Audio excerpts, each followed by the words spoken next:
Sabe qual é aquela dor de viado que a gente fala no Brasil? Certo. Tá tudo bem, né? Tá Bom, ótimo. gente, boa noite a todos.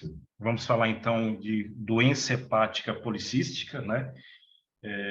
Basicamente, nós vamos falar de uma entidade relativamente simples, extremamente comum, que são os cistos hepáticos, né? É importante a gente conhecer um pouco, porque na prática clínica normal de vocês, o consultório, depois de esteatose, nódulo hepático vai ser talvez a principal causa de consulta, né? E um deles é a doença hepática policística, né? Vai ser muitas vezes aí causa de consulta de um doente que está preocupado porque a ultrassom dele deu um cistinho e para a gente saber explicar a simplicidade da doença e o curso natural dela. É óbvio que, como todo grupo de doenças, né, quando a gente fala de doença cística do fígado, é bom a gente falar de um grupo mais amplo, né, mais completo, porque aí entram também os outros diagnósticos diferenciais. Então, é bom conhecer todos eles, né? Geralmente, quando a gente fala em doenças císticas do fígado, a gente vai falar, então, de cisto simples, né? Geralmente é um único simples, né? A gente vai falar de neoplasia cística mucinosa, que é um tipo de cisto mais complexo, né? Ele biologicamente é diferente, ele é produtor de mucina, e ele tem uma importância diferente do cisto simples, que ele tem uma chance maior de evoluir para uma neoplasia, né? Uma neoplasia maligna. O cisto simples é uma doença que você observa, a neoplasia cística mucinosa é uma doença que você sempre vai indicar cirurgia, né? Depois do cisto simples, né? Tem pessoas que têm 1, 2, 3, 5, 6, mas existe também a doença hepática policística. E nas formas genéticas mais graves, é uma doença que completamente, né, ela substitui o parênquima hepático por múltiplos cistos, tem um crescimento que é ilimitado e que causa sintomas e diminuição da qualidade de vida, e quando chega nesse ponto a gente tem que fazer um tratamento mais intensivo. Depois tem a doença de Caroli e a síndrome de Caroli. A gente vai ver que é uma pequena diferença entre essas duas entidades, né, que são cistos aqui, por sua vez, que são ligados à via biliar. E os doentes que têm essas entidades evoluem mais frequentemente com quadros de colangite e cirrose biliar secundária. Existem os amartomas biliares e os cistos peribiliares, que são lesões mais benignas, mas são frequentemente achados, né, aí na prática clínica. A gente só tem que saber orientar bem os doentes sobre a natureza benigna dessas patologias. Bom, a gente vai fazer uma abordagem mais entrando diretamente numa parte prática, né? Quando a gente fala, então, de diagnóstico de doença cística do fígado. Quando a gente vai avaliar o diagnóstico, duas coisas são muito importantes no primeiro. O número de lesões que a gente está vendo e a arquitetura desse cisto, como que é a apresentação desta lesão. Para a maioria das lesões de cisto simples, né, quando ele é único, basta um ultrassom. O ultrassom simples, ele vai ver uma lesão, né, que é ovoide, esférica, tem uma parede muito fina, né, uma parede que não tem nenhuma contrastação. O conteúdo dessa lesão ele é anecoico, porque o epitélio que reveste o cisto, geralmente é um epitélio cuboidal simples, ele é produtor, né?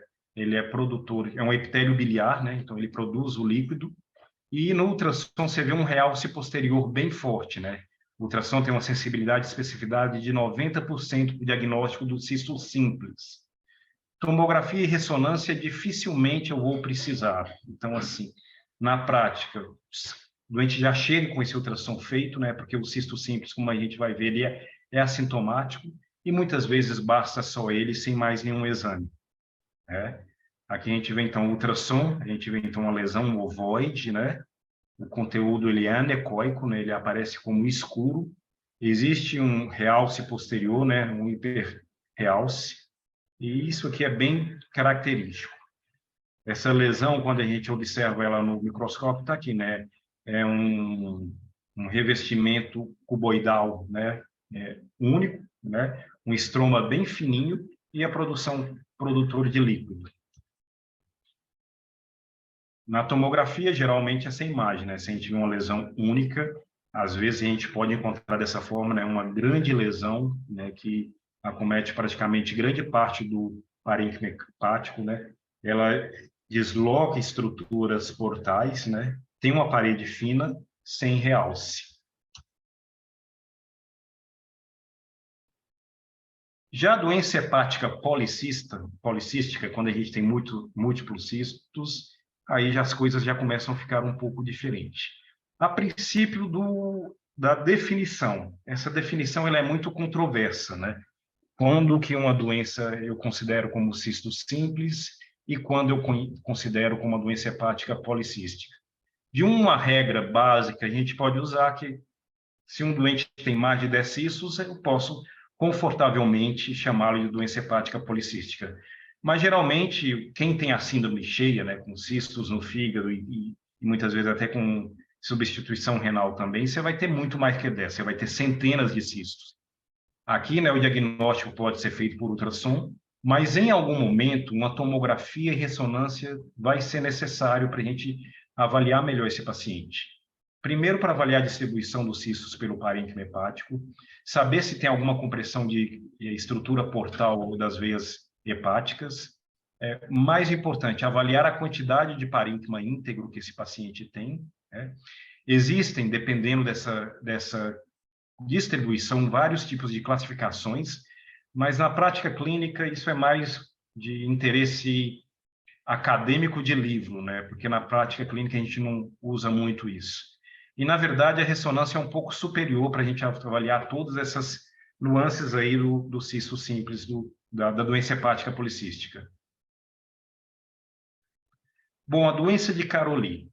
Doença de Caroli são dilatações segmentares, né, saculares da via biliar. Uma coisa que eu não falei, né? Cisto simples, doença hepática policística, apesar de ser um epitélio biliar, ele não tem comunicação com a árvore biliar normal. Já a doença de Caroli, sim, né? Os cistos eles têm comunicação com a árvore biliar. A doença de Caroli é um tipo de cisto de via biliar do tipo 5 de Todani, eu vou mostrar essa classificação, que é composta de dilatações segmentares e saculares da via biliar intrahepática. Então, é só dentro da via intrahepática. Apesar de que eu posso ter um pouco de dilatação da via biliar extrahepática também, né? Às vezes, na tomografia ou na ressonância, a gente pode ver esse sinal, que é o sinal do ponto central, né? Porque, na verdade, essa doença aqui ela é secundária a uma falha de formação da placa hilar das vias biliares, né? Como eu disse, o cisto tem continuidade com as vias biliares. E aqui a colangio-ressonância é um exame crucial, né? Para a gente avaliar o cisto e ver claramente essa comunicação aí com a via biliar. A colangio-ressonância também é importante, que muitas vezes o cisto pode ser unilobar, né? O que facilita muito depois que a gente vai ver o tratamento, se ele é restrito num lado só do fígado. Está aqui a classificação de Todani, né? Os tipos de 1 a 5, né? A doença de Caroli é essa aqui, né? Quando você tem a dilatação só da árvore biliar intrahepática. Tá aqui duas imagens, né? Ressonância, a gente vê cistos, né? Bem dilatados, às vezes eles atingem tamanhos, né? Grandes, né? De 5 a 10 centímetros. E numa colangio-ressonância a gente percebe claramente aqui, né? Que os pacientes têm, assim, os cistos têm comunicação com a via biliar principal, né? Bom, hamartomas biliares são um tipo de lesão, né, relativamente rara, digamos assim, né? O diagnóstico é incidental, né? Você vai encontrar um doente, vai te procurar, porque o ultrassom, a tomografia dele veio descrito isso, né? São lesões, né, nodulares, né, também, né, que são formadas aí por um defeito na hora de dar remodelação da placa hilar. E no ultrassom, a gente vai ver pontos hipoicóicos e hiperomistos, né, próximos à via biliar, né? São formados de dutos dilatados, estroma fibrocolagenoso. São lesões pequenas, né? Elas são múltiplas pequenas, né? De 2 a 10 milímetros, são múltiplas, né? Na ressonância, ela vai aparecer com essa imagem hiperitência em TEN2, e a descrição mais poética da patologia, né? é uma ressonância em céu estrelado, como a gente vai ver. Mas são lesões que não se comunicam com a via biliar. Na maioria das vezes, são lesões benignas. Existe uma certa controvérsia aí se elas causam mais colangiocarcinoma ou não. Isso é derivado de relatos de que pacientes de anátomo patológico de peças cirúrgicas, que é comum às vezes no diagnóstico do colangiocarcinoma, eu não sei se eu falei colangiocarcinoma, você vê os amartomas próximos, mas como isso não é muito provado, não existe uma indicação, né, ou um protocolo clássico de acompanhamento desses pacientes. Está aqui a ressonância, né? Que bonito, né? Um céu estrelado, o fígado em céu estrelado. Cistos peribiliares é um tipo de lesão de cistos, são pequenos, múltiplos, né? Geralmente vistos no contexto de doentes com cirrose e hipertensão portal. Eles têm uma disposição perilar dos dois lados do ducto biliar, né? E parece uma corrente de cistos, e muitas vezes eles são até confundidos com a dilatação de via biliar. É um achado de exame também e tem um curso benigno, né? Acompanha, na verdade, a gravidade maior desse doente, né? Tá aqui, né, uma corrente de cistos, né, acompanhando a via biliar. A gravidade maior é da doença de base, a cirrose do paciente. Bom, como que a gente segue, então, esses pacientes, né? O doente chegou com um exame de cisto simples no consultório. Para cisto simples, cisto peribiliar e amartomas, basta aquela consulta, né? Na grande maioria dos pacientes. Óbvio que algumas vezes existem exceções. É só dizer da natureza benigna da doença que o cisto pode crescer, mas mesmo crescendo, ele não costuma causar sintoma, ele é completamente assintomático, ele não costuma causar complicações, tá certo? Então, é mais para tranquilizar o doente. Esses cistos podem complicar, e o tipo de complicação mais comum é hemorragia e infecção. A gente vai mostrar um pouquinho mais para frente, mas, para falar a verdade, eu nunca vi, nesses 20 anos, se vi, não me lembro, de doentes internarem por hemorragia ou infecção de cisto simples no fígado. Obviamente, o doente com doença hepática policística, aqui sim eu tenho uma necessidade de seguir mais de perto o paciente. Esse é um doente que vai precisar de acompanhamento contínuo, porque ele pode evoluir com sintomas de síndrome compartimental, que a gente vai ver mais para frente. E aí precisar de abordagens mais agressivas de tratamento, né? A doença e a síndrome de Caroli, eu falei da doença de Caroli, mas eu não expliquei a síndrome. A doença de Caroli é quando você tem um cisto intrahepático isolado. Se você encontrar o cisto intrahepático, fibrose hepática congênita, ou seja, um doente está evoluindo até de forma mais rápida para cirrose, e doença renal policística, isso aí faz parte da síndrome de Caroli. E segue, na verdade, até o padrão genético de descrição genética da doença renal policística, tá certo? Doença e síndrome de Caroli, existe um risco de colangiocarcinoma, então esses doentes têm que fazer ressonância anual, como a gente vai ver. Como eu disse, amartomas, existe uma dúvida se existe ou não uma predisposição a colangiocarcinoma. As orientações oficiais é que não precisa seguir, mas na dúvida, dependendo, né, nas exceções e dependendo da extensão da doença, você pode fazer um follow-up com exames de imagem. Nos diagnósticos, então, dessas lesões, qual que é o papel dos marcadores tumorais? CA19-9, CEA e o TAG, que agora que eu vou esqueci o nome dele. Eu lembro, mando depois por WhatsApp. CEA e CA19, mas também não é muito frequente, né? Nunca vi pedir, e assim, a grande questão que a gente pode levantar, se CEA e CA19-9 são bons para diferenciar um cisto simples do neoplasia mucinosa, que é essa aqui que é a dúvida que a gente vai ver aqui para frente. E, na verdade, não muito, porque até o cisto simples, ele produz também CA19,9, né? Ele é expressado, então, pelo epitélio biliar do cisto simples. Ele é normal no cisto simples, elevado em 50% dos pacientes com cistoadenoma, mas isso não ajuda muito. E 75% dos doentes com cistoadenocarcinoma. Na prática, essas medidas, né, eu vou ter que puncionar o cisto, inclusive, para fazer essa medida, ela não ajuda muito, né? E a gente acaba definindo, porque, como eu falei, cisto simples eu observo, cistoadenoma eu vou operar, né? Mas a gente acaba fazendo essa definição pelo exame de imagem, né, e pelos achados. Bom, como que é o tratamento, né? Se de forma geral não se trata, como eu falei, a gente só observa. Se aquela tomografia que eu mostrei para vocês, o doente chegar, eu preciso tratar isso, não existe indicação de tratamento profilático, mesmo cistos gigantes, não há um maior risco de ruptura, né? Você pode encontrar isso escrito, mas na prática é difícil. O que a gente vai tratar é o doente que tem sintoma, dor, desconforto, plenitude gástrica, né? E dependendo do tamanho do cisto, aí a gente tem que entrar nas terapias de redução de tamanho. A primeira delas é aspiração e escleroterapia.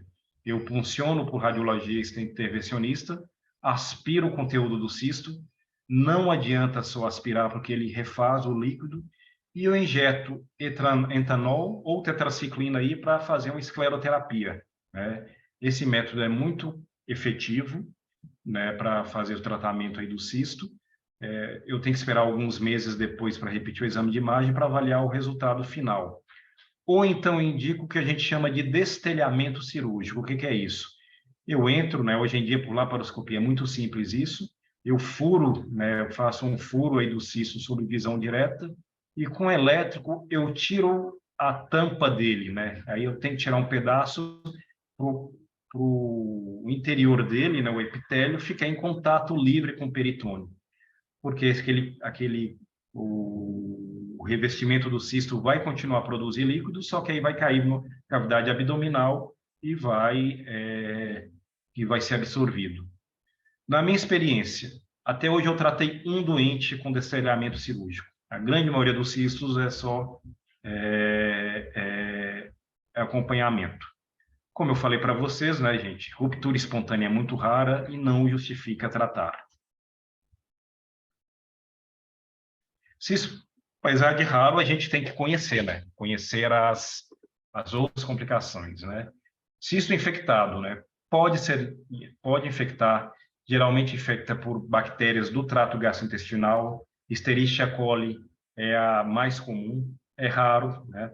E, geralmente, o método melhor para fazer o diagnóstico é o aspirado do cisto, né? Existem algumas alterações de imagem, e aqui entra um detalhe importante, porque o tratamento do cisto infectado segue a orientação de tratamento dos abscessos hepáticos, né?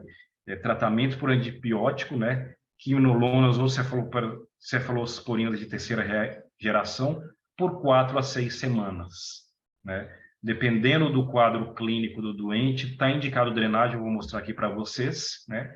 E o doente, quando tem doença hepática policística, o diagnóstico tem que ser feito com muito cuidado, né? Porque a gente fica difícil saber qual cisto está infectado e principalmente se você for fazer alguma abordagem, né? Para não tratar o cisto errado. Então tá aqui, né? Alguns critérios de imagem, né? O critério melhor para diagnóstico assim é a aspiração do cisto mostrando evidência de infecção, né? Ou neutrófilos ou micro-organismo mesmo. Os critérios de diagnóstico são esses aqui: doente com febre, uma tomografia ou ressonância que vai detectar gás no interior do cisto, né? Um PET scan que mostra, né, aumento da atividade na parede do cisto comparado com parênquima normal, mas eu acho que não vamos chegar tanto para fazer o diagnóstico, né? Dor na área, né, no hipocôndrio direito e, óbvio, né, que a gente vai ter os aspectos laboratoriais, aumento de proteína C reativa, aumento de leucócito e uma cultura positiva, né? vão ter as imagens, né, o aspecto normal do cisto vai ser alterado nos exames de imagem, né?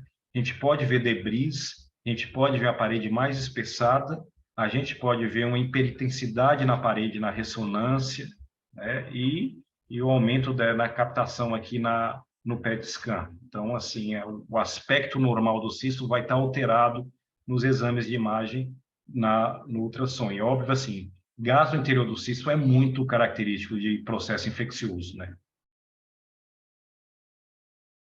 E aqui, indicativos aqui de tratamento, obviamente. Iniciei o tratamento com antibiótico 38 horas, 48 horas depois. O doente continua febril, séptico, né? Então, assim, eu vou ter que pensar se eu vou tratar. E, obviamente, né, as opções de tratamento por radiologia intervencionista, dependendo da gravidade do doente, são opções de boa opção aqui para fazer essa abordagem. Hemorragia também, né, ultrassom e ressonância, o que é comum, né, lesão de pequenos vasos na parede do cisto, né, é mais comum em grandes cistos, né, maiores de 8 centímetros. Essa hemorragia se dá de forma espontânea ou após ruptura do cisto. O quadro clínico geralmente é uma dor forte e súbita, um sangramento localizado no cisto, geralmente é sem estabilidade hemodinâmica e sem queda de HB. E o tratamento aqui é um tratamento expectante, né? A imagem aqui, então, a gente vai ver no ultrassom, a gente vê aqui a parede fina, a gente vê o realce posterior aqui do ultrassom, mas aqui eu vejo, né, uma heterogeneidade no interior do cisto, que é a formação do coágulo. Nos exames de imagem também a parede está mais espessada, né? E aqui uma lesão que foi ressecada, mostrando aqui a parede espessada. Por que será que foi ressecada? Que aqui a importância do sistema hemorrágico é que se você tem uma ruptura espontânea, o doente não sente nada, e posteriormente você já faz um exame de imagem, numa fase já de resolução, essa imagem, né, a cicatrização do sistema hemorrágico, pode mimetizar um cistoadenoma hepático. Aí, por imagem, você não vai conseguir definir, pode acabar indicando cirurgia nesse caso. Bom, então, já falando nela, né, as neoplasias císticas mucinosas, aqui é um tipo de lesão cística do fígado diferente, é uma lesão cística da via biliar também. Antigamente ele era identificado com cistoadenoma biliar, então é uma lesão que ela é revestida, ela pode ser por células cuboidais ou colunares, são células produtoras de mucina, então o interior do cisto não é mais um líquido, um fluido mais claro, é um líquido cisto em mucina, né? O cisto tem um estroma do tipo ovariano abundante, né? E também aqui, né, ele não tem comunicação com as vias biliares. É uma diferenciação, um tipo de doença, de patologia diferente, que é o IPMN do fígado. Como a gente tem o IPMN do pâncreas, a gente pode também ter a neoplasia intraductal papilar do fígado, que sim tem comunicação aí com a via biliar. As neoplasias císticas mucinosas geralmente vão acometer mulheres de meia idade, né? Eles podem crescer do lado esquerdo do fígado e podem ser sintomáticos, e 3 a 6% destes casos já vão ter um carcinoma invasivo, né? Ele geralmente é solitário, grande, multiloculado, né? Como eu falei, à esquerda, né? E no exame de imagem eu tenho que avaliar muito bem. Aqui a arquitetura do cisto é muito importante, né? Se existem septos, né, no interior dele, se existem calcificações e nódulos na parede, esses três têm uma relação muito maior com o desenvolvimento de cistoadenocarcinoma. Então, é de se ficar atento. Uma diferenciação básica. Como eu vou diferenciar um cisto simples do cistoadenoma? Né? O cisto simples geralmente é mais de um, o cistoadenoma é um. O cistoadenoma tem septações, ele tem projeções papilares, ou seja, ele tem nodulações, né? O cisto o fluido é mais mucinoso, né? O líquido provavelmente vai ter um CA19 elevado, né? Aqui está não elevado, mas eu já falei antes, né? Como dependendo da fonte a gente pega as coisas, pode ter elevado. A excisão parcial do cisto simples resolve. Aliás, um destelhamento é uma excisão parcial do cisto. Já no cistadenoma não tem jeito, ele causa recorrência. O tratamento aqui é retirada de todo o cisto, né? E ele tem a possibilidade de evoluir para adenocarcinoma. E nos exames de imagem, o que eu tenho que ficar atento aqui no cistoadenocarcinoma? Sinais maiores de preocupação, né? Lembrando um pouco desses sinais aqui do IPNN do pâncreas. Os sinais maiores, né? Então, uma septação espessa em nodularidade tem forte correlação com carcinoma, então a gente tem que ficar atento.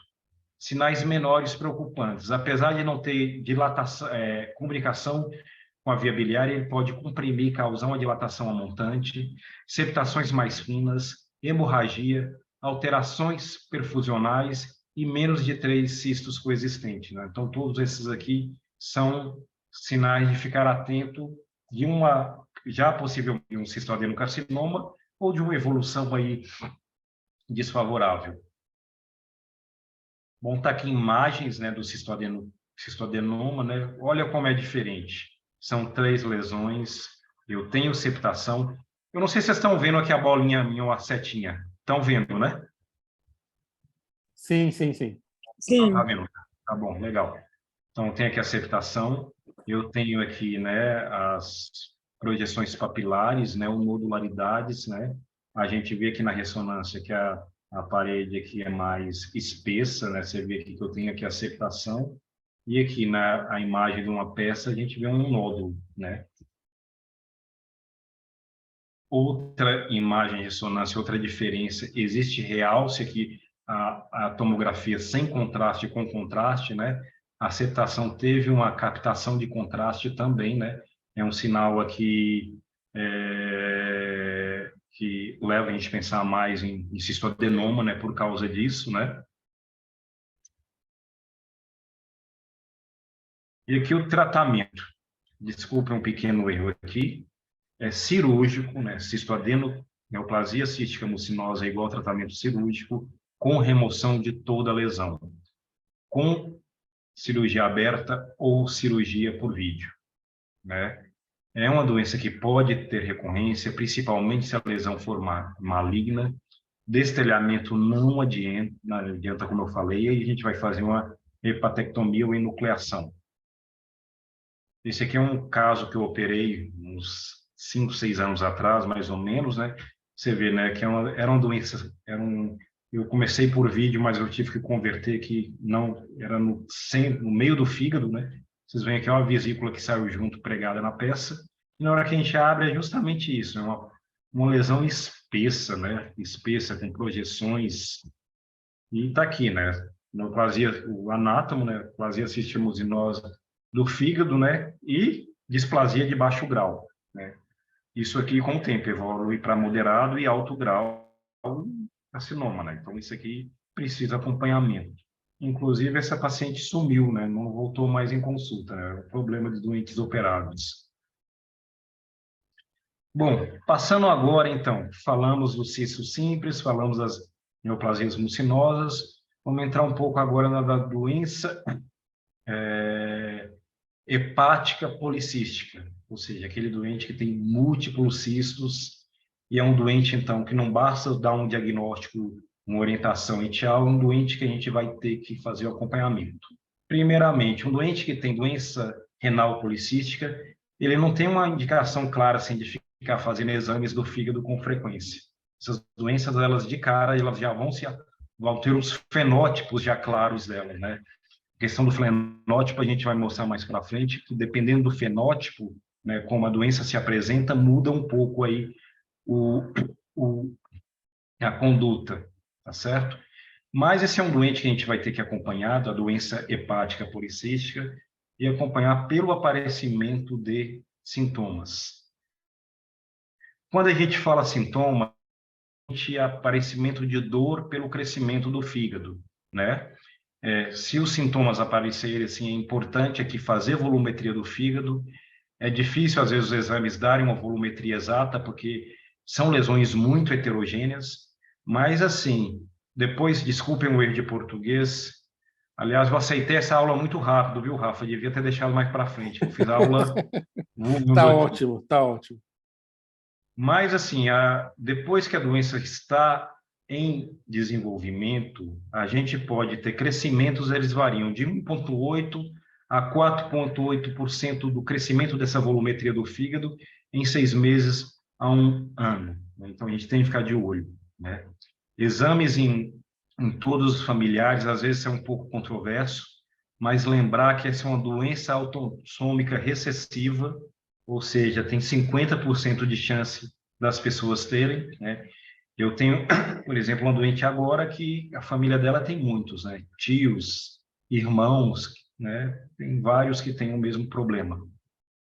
Existem, né, teste genético, existem genes claros, né? Uma doença, uma enfermidade com genética clara, né? Existem 2 genes da doença renal bem identificados e 6 da doença hepática, mas o teste genético não tem uma clara ligação com o fenótipo e nem o tipo e com o desenvolvimento de sintomas. Então, não tem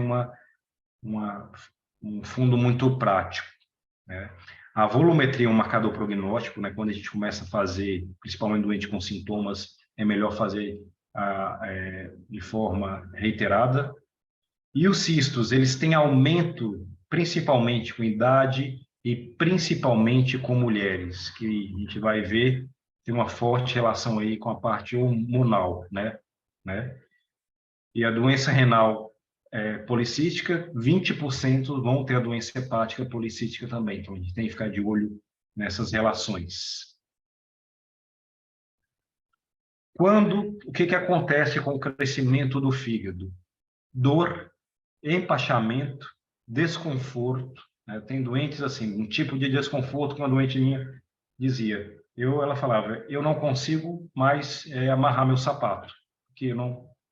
Dor lombar é comum, dispneia na posição supina, e essas duas aqui são muito importantes, né? E eu vou mostrar para vocês, né, que muitos doentes assim são claros o desenvolvimento aí da síndrome compartimental, outros nem tanto. Uma doente que eu vou mostrar para vocês mesmos, assim, ela evoluiu muito rápido com desnutrição e sarcopenia. O doente, ele, na verdade, muitas vezes ele não percebe que ele está ficando mal, o doente, né? Ele vai aos poucos diminuindo a ingesta dele, porque assim, o fígado gigantesco está comprimindo o estômago dele, então não consegue alimentar direito. Então ele vai diminuindo a ingestão alimentar dele, vai desnutrindo. Aí vem uma coisa que é muito cruel. Ele emagrece, o fígado cresce, ele emagrece, o fígado cresce. Se você ficar fazendo o IMC desse doente, vai estar normal, né? Ótimo, né? O doente não está perdendo peso. Então, isso tem que tomar cuidado. Ultimamente, existem alguns questionários, né, scores para a gente tentar o quanto que os sintomas estão afetando a qualidade de vida do doente. Quais são as complicações, né? Ruptura também entra aqui, talvez aqui um pouco mais comum, porque são muitos cistos, né? Acontecem hemorragias, muitas vezes ilimitadas em alguns cistos, né? Infecção, talvez um pouco mais comum, apesar de eu não ter esse dado muito claro. Dependendo da posição anatômica dos cistos e compressão da veia porta das veias hepáticas, eu posso ter hipertensão portal ou Budd-Chiari, mas eu, particularmente, não lembro de nenhum doente que evoluiu com essas complicações. Muito pelo contrário. Outra coisa importante dizer, os doentes têm função hepática perfeita. Eles têm MEL de 6, 7, 8 no máximo, né? E se depender do MEL, eles não transplantam. A doença renal policística, principalmente, tem associação com aneurismas cerebrais, então, assim, tem aí uma indicação da gente fazer tomorressonância para avaliar a presença de aneurismas, né? Existe também aí relatos de malformação mitral, mas são doentes que a gente vai fazer eco aí, principalmente os que vão para a fila de transplante para avaliar. E desnutrição talvez é a complicação mais subestimada no passado e que a gente tem que ficar cada vez mais atento hoje em dia. Tá aqui, né, sarcopenia é a complicação mais temida. Para fazer o diagnóstico de forma melhor, a gente tem que, talvez seja melhor usar tomografia. Existem scores aí de sarcopenia que a gente calcula pela tomografia e você tem uma medida objetiva que, como eu falei, dependendo do IMC, o doente fica batido. Você tem que encorajar o doente que começa a perder peso e massa magra e por causa do cisto, né? Melhorar a dieta, né? Uma dieta mais hiperproteica e atividade física mesmo, né? Atividade física de força, né? Musculação, né? Que eu coloquei, né? Já falei, né? Que impede a ingestão normal. Você pode usar a circunferência do braço aí como a medida, né? E como eu falei, né? O uso da tomografia é melhor aí para avaliar, né, esse paciente, né? Se ele está desnutrido aí pela evolução da doença. Né? Nessa dúvida do que fazer com esses doentes, que assim, gente, qual que é a questão? Um doente com doença hepática policística, o único tratamento curativo depois é a indicação de transplante através de uma situação especial. Mas doentes com sintomas muito frustros, como eu falei, ficam muito na dúvida.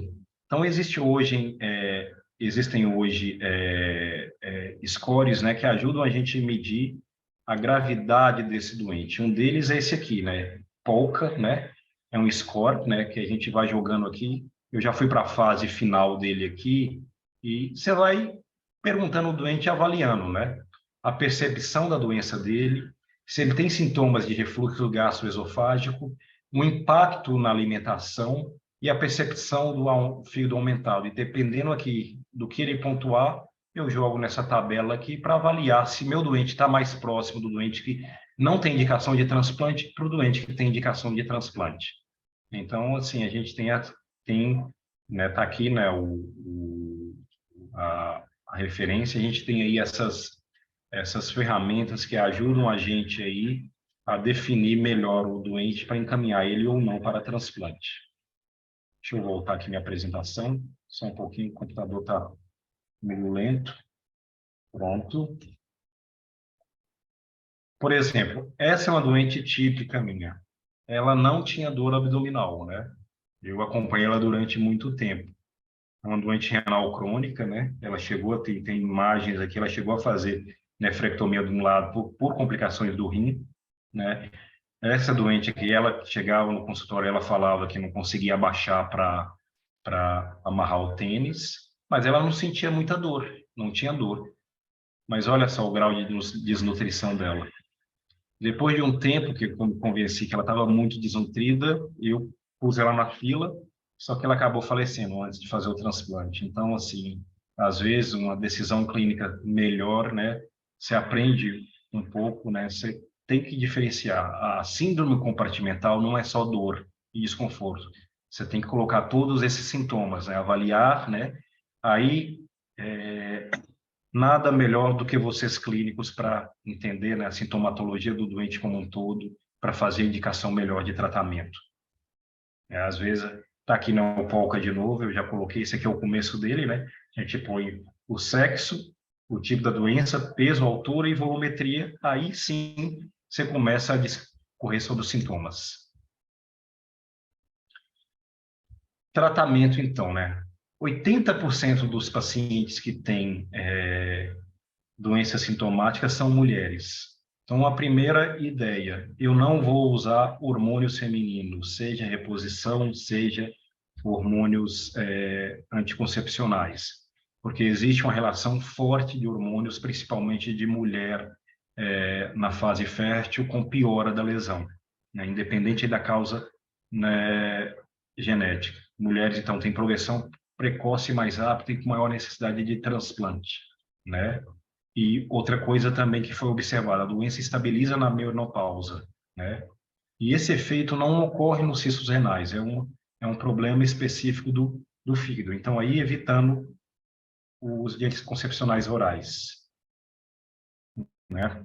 Para a gente entender melhor aqui, eu já falei no alto, né? Mas são todos os tipos de sintomas que podem acontecer: saciação precoce, refluxo, náusea, dor nas costas, mobilidade limitada, ansiedade, fadiga. Então, você tem que avaliar bem seu doente para entender o impacto dessa doença no quadro dele. O tratamento, como eu falei, né, a doença não compromete a função hepática, então você não vai indicar tratamento nenhum por causa da função hepática, e o tratamento é exclusivamente no sintomático. E o tratamento visa melhorar a qualidade de vida. Aí a escolha do tratamento não depende da função, né? Não depende do cisto ter ou não sintomas, mas o tratamento em si depende do número e da localização. Infecção e hemorragia segue mais ou menos o que a gente falou. Não existe tratamento profilático, né? Não vou... meu fígado está crescendo rápido, então não tem uma indicação clara aí de, por exemplo, fazer destelhamento de alguns cistos de forma profilática, porque, assim, são muitos, você pode ter mais complicações, né? Uma coisa é destelhar um cisto, outra num fígado totalmente tomado. E outra coisa, né? Qualquer abordagem no fígado vai gerar aderência e prejudica um possível transplante. Então, sempre estar atento a essas ações. Aspiração e escleroterapia, como eu falei, recorrência comum, embolização descrito, mas nunca vi fazer isso. O destelhamento leva um alívio temporário, também nunca indicamos. A ressecção vai depender do fenótipo, né? É uma exceção ao transplante em doentes que têm uma alta morbidade. Qual doente, assim, eu vou mostrar uma imagem para vocês entenderem qual doente que a gente pode indicar uma hepatectomia no lugar de um transplante, por exemplo. Temos também que a terapia farmacológica, né? Os análogos da somatostatina são tratamentos já bem usados, né? Atualmente eu tenho uma doente que está na fila de transplante, está usando, eles levam redução do volume hepático e renal, né? Eles não afetam, esse tratamento não afeta a função renal, mas se diminui o volume do fígado, melhora os sintomas aí de síndrome compartimental. Os tratamentos com esses hormônios são mais efetivos nos primeiros 6 meses, mas os efeitos dele podem durar até 4 anos. Uma dose comum, Lanreotide, 90 a 120 miligramas a 4 semanas, desculpa o erro de português. 120 miligramas dá mais efeito colateral, mas é mais efetivo.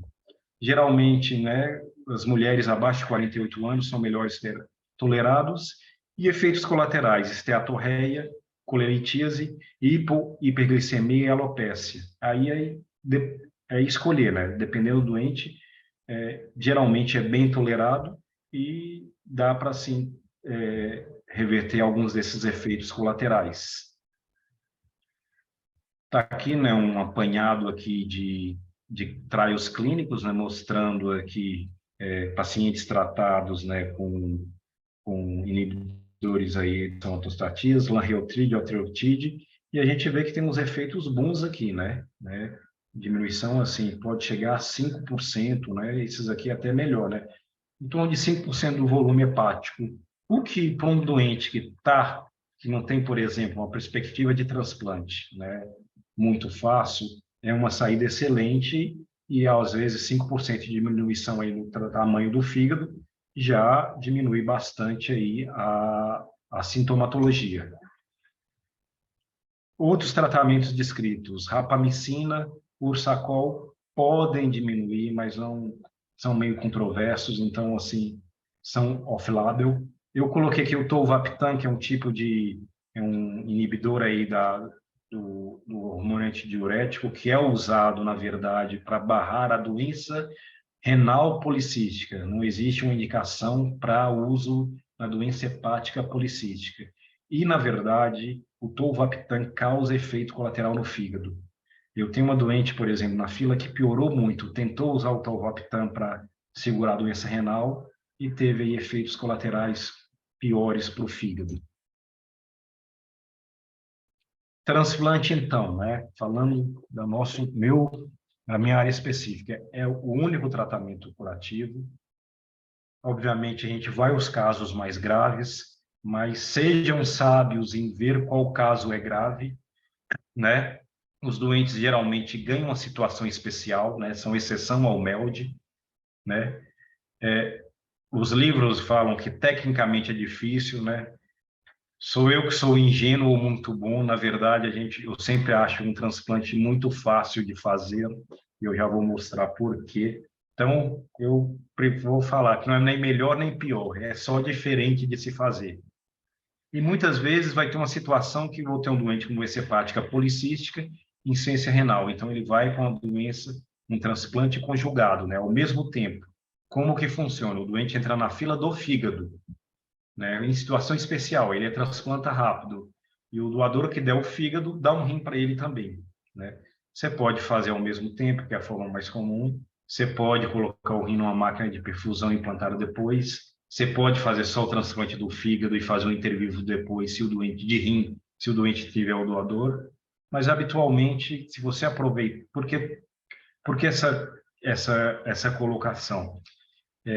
Existem alguns relatos de que fazer o fígado rim nessa situação, o doente evolui um pouco mais com disfunção renal, porque é óbvio que você faz um fígado e depois implanta o rim, você já vai implantar o rim com o doente chocado, mas muitas vezes é o que temos no momento, é o que é possível fazer. Né? Tem aqui um pouco, né, os critérios para indicar paciente para transplante, uma doença aparentemente clínica que gravemente acomete a qualidade de vida, né? O doente tem que ter uma doença policística maciça e uma falência, né, de intervenções outras, né? E o critério para ele ser colocado no fígado rim é que, além da indicação do fígado, ele tem que ter, no mínimo, um clearance de creatinina menor que 30. Clearance de creatinina, o exame que a gente colhe a urina de 24 horas, e o critério aqui no Brasil é o mesmo que está descrito. Para você ter ideia, isso aqui é a nota técnica que a gente segue para indicações, né? E dentre essas exceções aqui que tem a doença policística, o que eu preciso fazer para colocar o doente na fila? Eu tenho que ter um relatório médico e uma cópia dos exames. Então, o que eu coloco no relatório? Eu caracterizo a síndrome compartimental do doente, mando o exame de tomografia ou ressonância dele, e ultimamente a central pede acesso às imagens também. Hoje em dia, a maioria dos doentes já vem, né, com os exames de imagem, com link na internet para a gente ver o exame, tá certo? E com isso eles caracterizam, eles dão a situação especial. Se vocês não sabem como que funciona a situação especial, é igual depois para qualquer situação especial, seja por doença policística, seja por HCC ou por ascite refratária. O doente, independente do MELD, ele ganha 20 pontos, passou 3 meses, ele não transplantou, vai para 24, mais 3 meses ele chega no 29, aí uma chance enorme de ser transplantado. Mostra algumas imagens, né, de doentes, essa tomografia que dá aquela doente, você vê que às vezes a gente tem o fígado, ele tem umas áreas que tem muitos cistos e algumas áreas em que tem mais parênquima.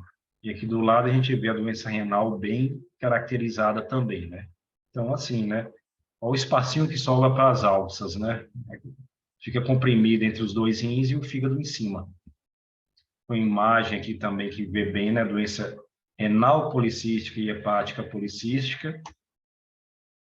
A imagem no transplante geralmente é essa. Na hora que abre, assusta.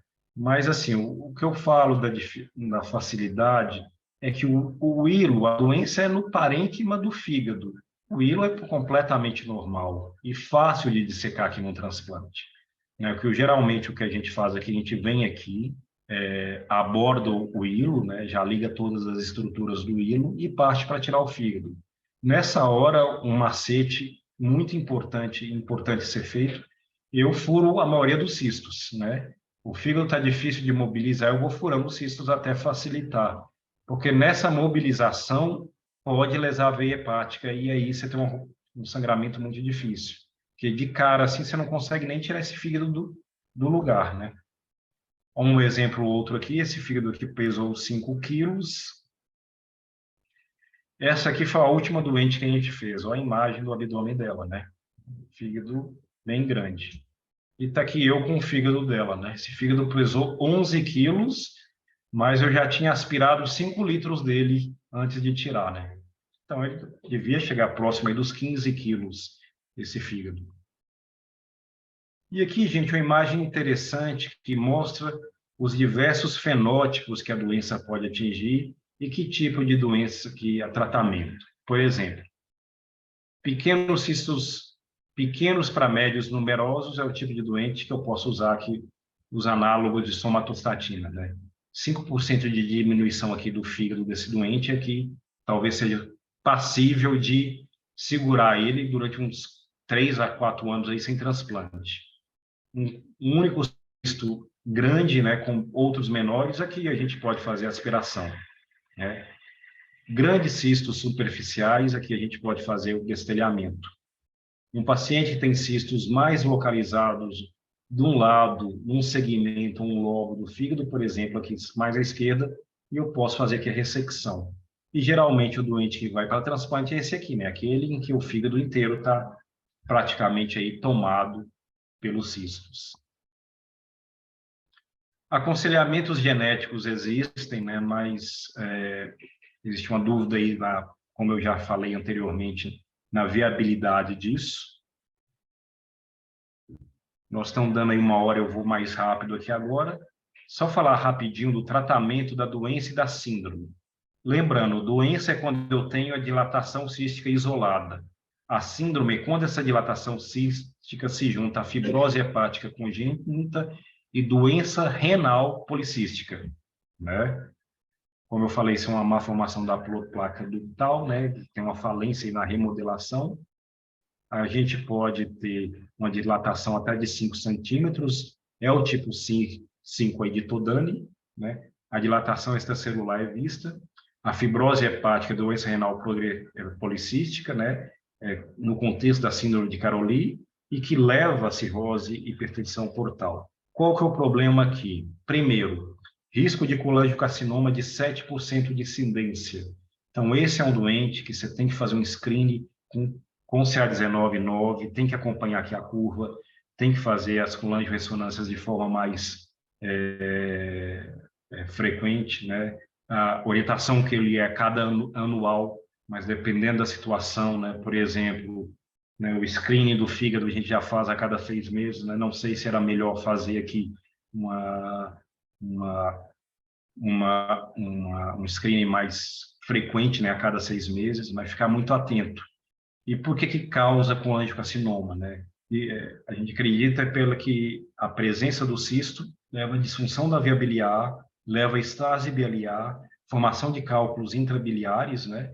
E tudo isso aí leva a inflamações recorrentes, né? E também tem as colangites de repetição, que é o grande problema clínico aqui da doença e da síndrome de Caroli, né? Então, eu vou ter sintomas, né, de colestase, né, ou seja, vou ter doentes aí com fosfatase e gama aumentados, nas formas mais graves, aumento de bilirrubina, vou ter doentes com colangite, e aqui entra o tratamento, aqui também vai ser o transplante. Existe situação especial para colangite de repetição.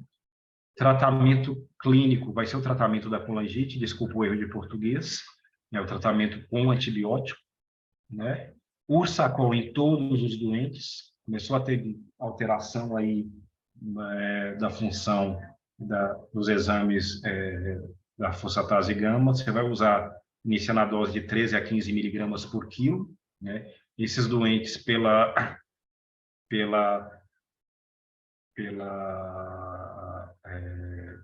icterícia e pela colestase vão ter um risco maior de osteoporose, e o tratamento pode ser hepatectomia ou pode ser um transplante. O que vai diferenciar? O diferencial geralmente é a apresentação da doença. Doente que tem cistos localizados num lado do fígado só, e, por exemplo, os cistos são do lobo esquerdo, o lobo direito está bom, é um doente que eu posso fazer uma hepatectomia e salvá-lo de um transplante. Se a doença é bilobar, não tem jeito, transplante.